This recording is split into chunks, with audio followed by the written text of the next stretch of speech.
क्या आपने कभी गहराई से सोचा है क्यों अचानक बीमारियां हर जगह फैलने लगती हैं? क्यों खबरें हर दिन हमें डर और नकारात्मकता से भर देती हैं? क्यों खेल, शो और एंडलेस एंटरटेनमेंट हमें हर वक्त व्यस्त रखते हैं? और क्यों हमारी रोजमर्रा की चीजों में ही धीरे धीरे जहर घुला होता है?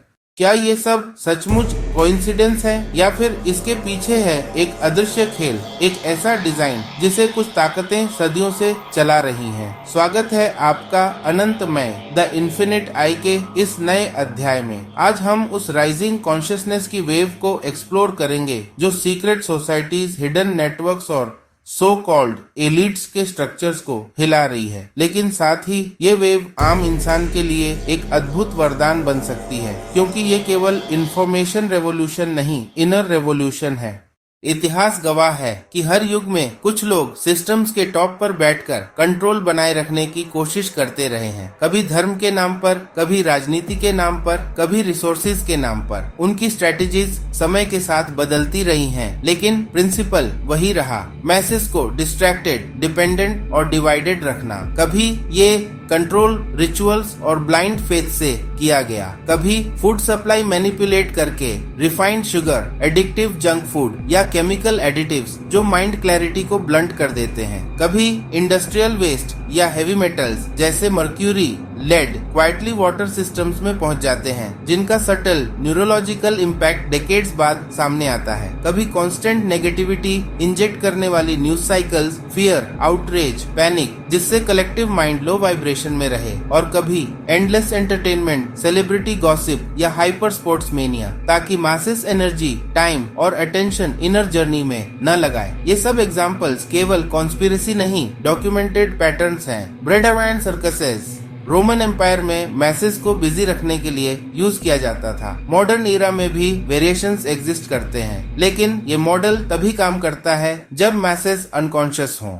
ये राइज ऑफ कॉन्शियसनेस सिर्फ बुक्स या लेक्चर से नहीं, बल्कि इनर जर्नी से आती है। जब इंसान अपने कंडीशनिंग पैटर्न्स को ऑब्जर्व करना शुरू करता है, तो आउटर मैनिपुलेशन से भी इम्यून होने लगता है। यही इनर फ्रीडम असली पावर है। जैसे ही इंडिविजुअल लेवल पर अवेयरनेस बढ़ती है, कलेक्टिव लेवल पर कंट्रोल स्ट्रक्चर्स क्रम्बल करने लगते हैं। सीक्रेट सोसाइटीज शब्द यहाँ सिंबॉलिक भी है। हर सोसाइटी, इंस्टीट्यूशन, कॉरपोरेशन जिसमें पावर और सीक्रेसी दोनों हैं, अनकॉन्शियस मैसेज के बिना टिक नहीं सकती। इसलिए इनर अवेकनिंग उनके लिए चैलेंज है, लेकिन सेम अवेकनिंग मैसेज के लिए ब्लेसिंग है, क्योंकि ये विक्टिमहुड से सॉवरेंटी की ओर शिफ्ट है। अब इंसान अपने लीडर्स को ब्लाइंड फॉलो नहीं करता, बल्कि इनर कंपास एक्टिवेट करता है। और जब इनर कंपास जागता है, आउटर मैनिपुलेशन नेचुरली इनइफेक्टिव हो जाती है।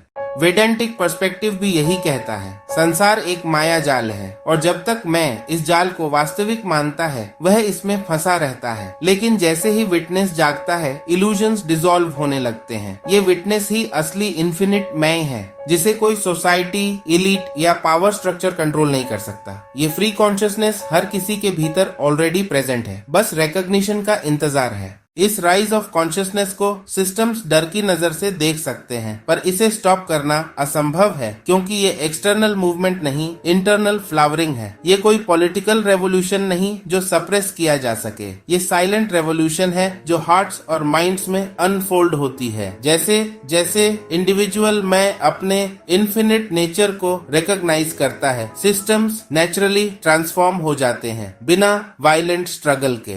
तो आज का असली क्वेश्चन ये नहीं है कि सीक्रेट सोसाइटीज क्या कर रही हैं। असल क्वेश्चन ये है कि हम अपने भीतर क्या कर रहे हैं। क्या हम अपनी अवेयरनेस बढ़ा रहे हैं या खुद डिस्ट्रैक्शंस में डूबे हैं, क्योंकि इनर जर्नी ही आउटर रियलिटी रिशेप करती है। इन्फिनिट आई का पाथ यही सिखाता है। सबसे बड़ा रेवोल्यूशन बाहर नहीं, भीतर है। जब अंदर फ्रीडम आती है, तो बाहर की केजेस गिर जाती हैं। ये राइजिंग कॉन्शियसनेस किसी एलीट या स्ट्रक्चर के खिलाफ लड़ाई नहीं है। ये बस लाइट ऑन करके डार्कनेस को डिसॉल्व करना है। और लाइट कोई ऑर्गेनाइजेशन नहीं, वो तो आपका खुद का विटनेस है, इन्फिनिट मैं। अब मैं आपसे पूछना चाहता हूँ, क्या आपको लगता है कि ये राइजिंग कॉन्शियसनेस सच में दुनिया को ट्रांसफॉर्म कर रही है, या ये भी सिर्फ एक ट्रेंड है? नीचे कमेंट्स में अपने विचार और सुझाव साझा करें। अगर ये अध्याय मीनिंगफुल लगा हो तो चैनल को सब्सक्राइब करें ताकि हमारी अगली यात्राएं आप तक पहुंचती रहें। हम फिर मिलेंगे, जुड़े रहिए इस सफर में।